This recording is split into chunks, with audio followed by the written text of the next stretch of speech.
اگه تونستی سوال ششم رو درست جواب بدی، شک نکن نابغه‌ای. سوال اول، کدام حیوان به نام پادشاه جنگل شناخته می شود؟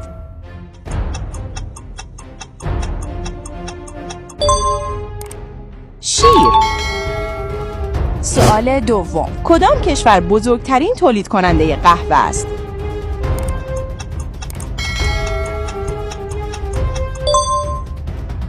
برزیل. سوال سوم، کدام قاره کوچکترین قاره جهان است؟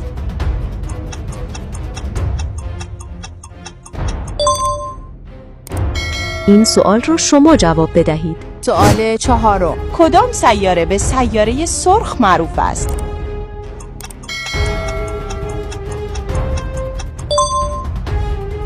مریخ.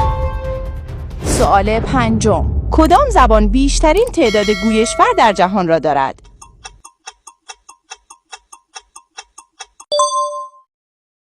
چینی.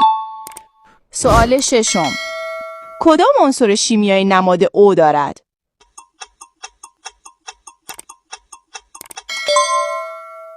این سوال رو شما جواب بدهید.